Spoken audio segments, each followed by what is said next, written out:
एक जवान औरत का मुख्य काम अपने पति की सभी शारीरिक आवश्यकताओं को पूर्ण करना होता है। जब मेरी शादी हुई तो मैं घर की बड़ी बहू बनी। मेरे बाद मेरी दो देवरानियां आई।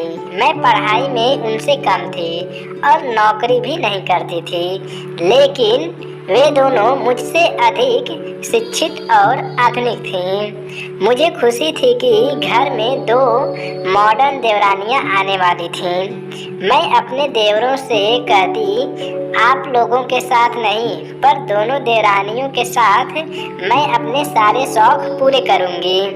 यह सुनकर वे शर्मा जाते थे। शादी के बाद मैंने देखा कि मेरी देवरानियां पढ़ी लिखी और नौकरी पेशा थीं, लेकिन घर के कामों में वे हाथ बटाने में रुचि नहीं दिखाती थीं। मेरी सास और मैं उम्मीद करती थी कि नई बहुएं घर के काम में थोड़ा हाथ बटा दें। मैंने कई बार अपनी देवरानी प्रिया से कहा, प्रिया, मैं और माताजी दिन भर रसोई में रहते हैं। माताजी तुमसे उम्मीद कर रही हैं कि शाम को तुम घर का कुछ काम कर दो।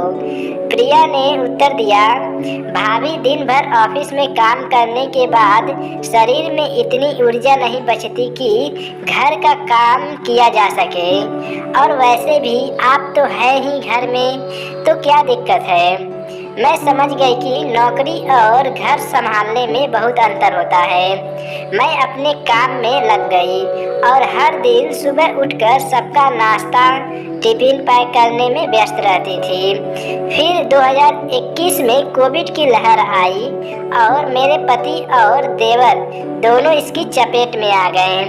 उन्हें जिला अस्पताल में भर्ती किया गया। मेरी देवरानी अपने पति को अपने मायके ले गई और वहाँ प्राइवेट डॉक्टर से इलाज कराने लगी। मेरे पति की स्थिति बिगड़ने लगी, जबकि देवर की स्थिति सुधर रही थी।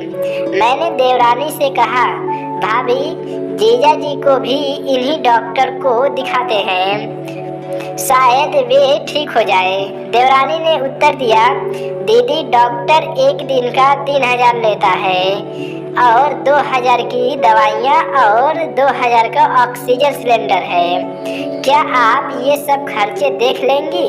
यह सुनकर मुझे एहसास हुआ कि मैं ये खर्च कैसे उठाऊंगी। मेरे पास तो आय का कोई स्रोत ही नहीं था।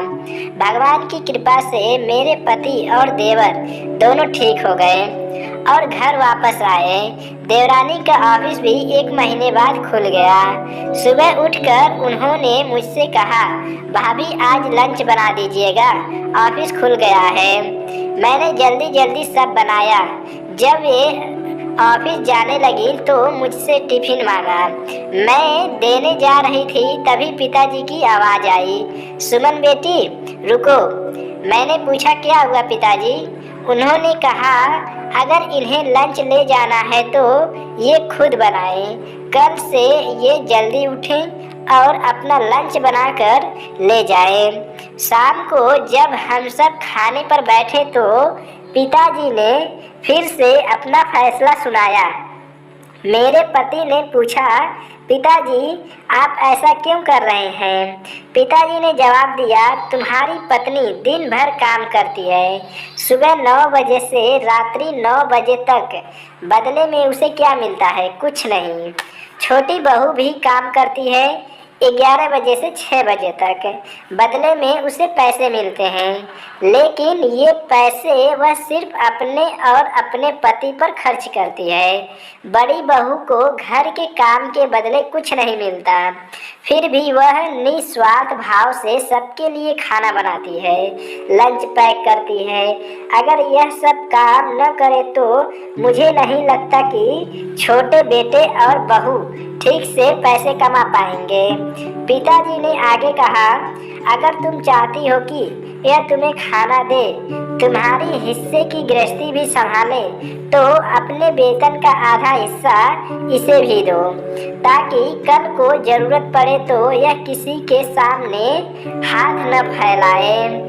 इस दिन के बाद से देवरानी को बात समझ आई और मुझे आधी तनख्वाह देने लगी। पिताजी के इस कदम से छोटी बहू संतुष्ट हो गई, क्योंकि उसे पता था कि ऑफिस में कुछ भी हो जाए, घर देखने वाला कोई तो है। और मैं संतुष्ट हूँ क्योंकि अब किसी आर्थिक ज़रूरत के लिए मुझे किसी के सामने हाथ नहीं फैलाना पड़ेगा। इस कहानी से हमें सीख मिलती है कि परिवार में हर सदस्य की भूमिका महत्वपूर्ण होती है और हमें एक दूसरे की मदद करने और समानता बनाए रखने की आवश्यकता है। ऐसी ही कहानी सुनने के लिए हमारे चैनल को सब्सक्राइब करिए। मिलते हैं नई कहानी में, तब तक के लिए जय हिंद, जय भारत।